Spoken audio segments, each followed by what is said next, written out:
Welcome back to Franchise Podcast. This is your boy Eddy. Yo, what's up? It's fucking Jay in the building. Talk to me, people. Or I'll talk to you, whichever one you want. I'm a little frustrated. Talk to me, Eddie. I'm gonna start with some money trees. I want to talk about a little bit of finances. Money trees straight off the bat for you guys. I'm getting fucked by the stock market, man, and it hurts. I don't like getting fucked, and the stock market keeps fucking me. So let's start off with yesterday was a beautiful day in my life and the stock market. I'm not gonna give you guys all the numbers, but let's just say I was up a fuckload. Up a nice amount. I was up a fuckload. Today I'm down, not only from when I was up, but now I'm just fucking down a fuckload. As are a lot of stories within the stock market. You're not, your story isn't unique, so to speak, And I keep doing this thing that I'm overconfident, and I'm like, it's just gonna keep going up. And it fucking crashed today, and I lost over 20%. And I just gotta say, if you're playing with stocks, don't day trade. Unless you know what the fuck you're doing. Because I've lost so much fucking money day trading that I'm getting fucked. Even people that know what the fuck they're doing, they still get fucked. A couple things. One, you were telling me a little bit about this before we started recording. And, like usual, I thought it was like a little hilarious because it was just like a little sudden and out of nowhere. Earlier in the day, like in the group chat, you had texted like a nice picture of you being up and everything going good. So in my mind, right, I already automatically disassociated like any danger around you for the day. Yeah. So in my very naive mind, I'm here thinking you're doing good, you're flourishing in the world, my boy's fine, and really need to check up on him. But little did I know, Rome was burning on the other side.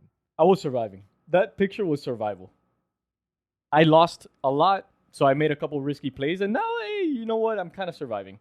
I'm kind of floating. I have a life raft, but it's a Titanic. So now I need someone to fucking pick me up. Okay, I hate to be this guy, but I need to ask. What did you learn? This is what I learned. I learned that don't trust conmen. Okay. Don't trust conmen companies. Okay. Because they're gonna fucking destroy you, especially in the energy sector. No, but really, if I want to be more serious about what I learned, is this: it's simple. It's just stocks go up, stocks go down. Well, you said it is serious. Don't trust common companies, common, artists. Don't buy into a company that you're not even really sure what their product could be or what it is that they even fucking do. And you know what? Now, secondly, now thinking about it a little bit more, I'm getting a little fucking upset. So I'm gonna say this: the fucking suits, whoever the suits were from Jeffries that called all the cannabis stocks to get short, and now you're making a fucking killing. Fuck you. Because I was up yesterday so fucking hard on marijuana companies after this whole Joe Biden election and all this shit that today, when I woke up, I was like, God knows I'm going to be in some other shit. Like, I thought I was going to be a multimillionaire. Yeah. I was going to wake up in Cancun. It was going to be fucking perfect. I was going to fly my chick out. You wanted to ride the momentum. I was going to ride the wave. You don't get off when the wave is fucking good. Seas can be rough, though. There's rough seas out there. I don't think you really accounted for that. I didn't account for a suit waking up at the crack of fucking dawn and saying, no, cannabis stock is all short. They're overpriced. They're overvalued. And so there goes cannabis. There goes your boy's profits. Yeah. And now I'm here playing the fucking market.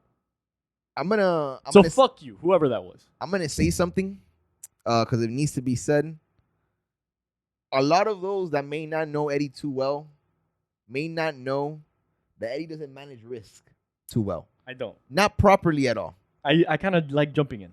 So, anyone that is listening and is dabbling with the stock market, has started to dabble, is thinking about doing so, number one thing that you must make sure to do is you must make sure to manage your risk. If not, you don't take profits when you're supposed to, like what happened to Eddy. You lose money when you're not supposed to, kind of like what happened to Eddy. A lot of fucked up things have been happening to Eddy. It's a good day. It's a fucking great day. It's hard to manage risk, though, when it's so green. When you're doing so well. Like, that's in anything in life. When you're looking at anything in life, like when you're getting straight A's in school, you're like, hey, maybe I could go out for a night bender. Maybe I could go out to the bar. You don't expect to go out to the bar, have 5 shots of whiskey, 2 martinis, end up at Tootsie's, Yeah. waste $150,000 on strippers, blow away your college education, and now you can't even go to school. Like, you don't expect that. You know what I mean? All for the love of the game. These are also not the risk I'm taking. I was kind of, hey, cannabis I think is going to go up. Let me wet my feet with cannabis. Yeah. Let me put some money here, some money there. And now I just don't even have feet. I can't even stand. It's a cruel game, man. The stock market. It loves very few. Actually, no. It loves no one. But it respects very few. Warren Buffett, I don't know how you still do it. He's washed, though. He's a little bit washed. I'll say that on Warren Buffett's not washed. He's how many billions of dollars later? He's old. He's old, but I don't know if he's washed because that brain is a brain of like of gold, man. No, that he brain is way too valuable. Talking more serious, I think Warren Buffett is one of those minds as far as investing. He's obviously made a killing. He's been investing, since he was 26, 27, no?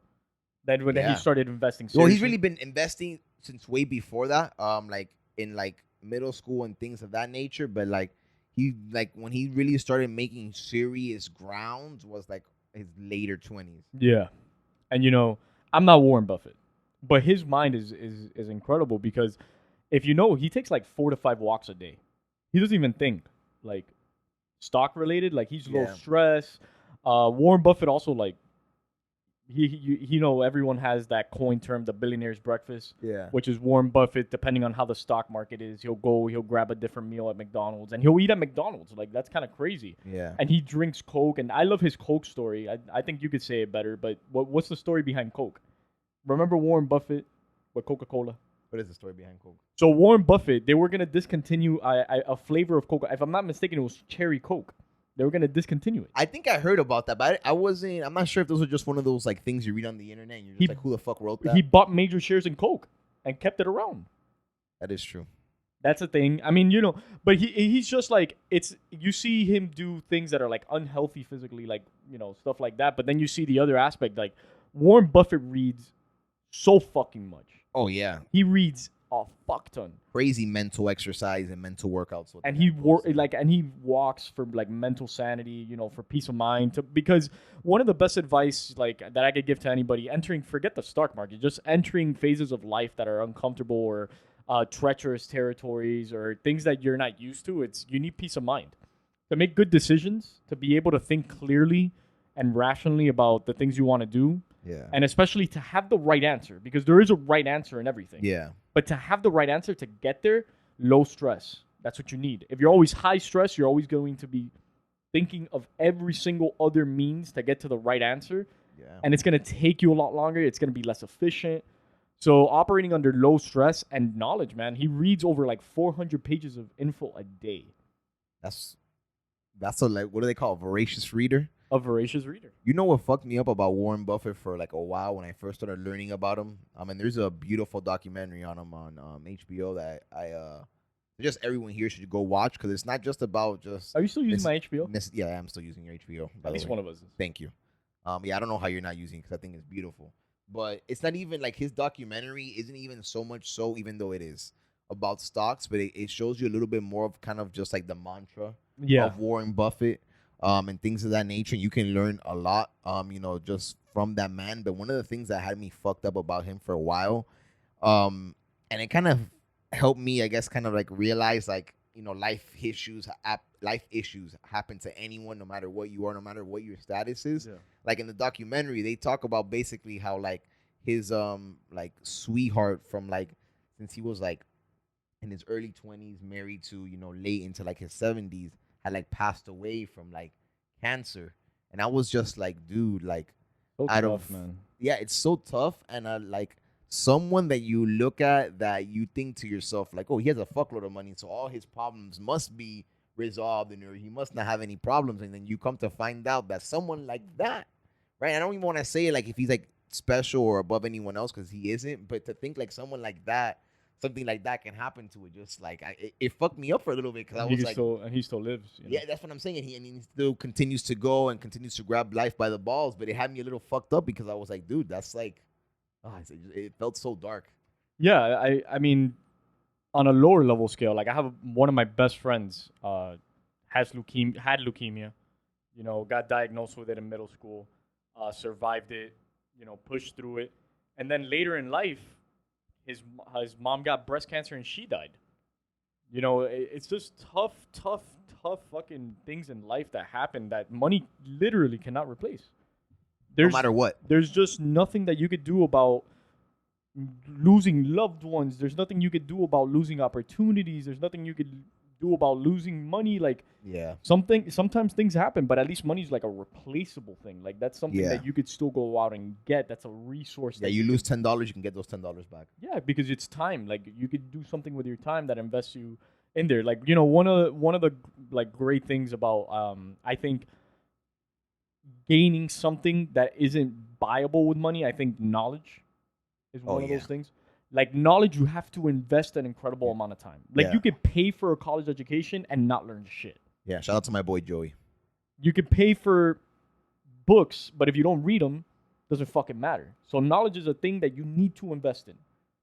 The other thing would be happiness, like peace of mind. Yes. Those things money cannot buy you. And this is studied already by psychology. Money solves your money problems, but it's not going to fill your house with love. Exactly. It's not going to fill your relationships with more fulfillment. It's not going to get your passion for really the things you want to do. It's not going to get that through the door. And then physical fitness. Like, you need to invest in physical fitness. Yeah, which is something I'm still kind of like embarking on. That one for me is like the toughest, the physical fitness part. The consistency of it? Oh, yeah, bro. The thing is, the problem, and I was like talking to Lastro about this the other day. The problem with me is that I haven't done it enough where like the progress has made me buy in. Yeah. You know what I mean? Where I'm like, you know what? Yeah, I feel like this is enough for me to continue to do. Because to be honest, like, it does, like, people say, oh, like I relieve so much stress whenever I work out. I don't personally. Like it stresses me out just even thinking about having to fucking go work out. And then while I'm working out, I almost have to convince myself to not cut corners and make sure that I go as hard as I possibly can. Oh, really? I find that interesting. You know, for me, the whole aspect of why I got into fitness in the first place, and I've been a little inconsistent the last couple of weeks, but it's a matter of getting back on the horse and, you know, doing it again and putting yourself in.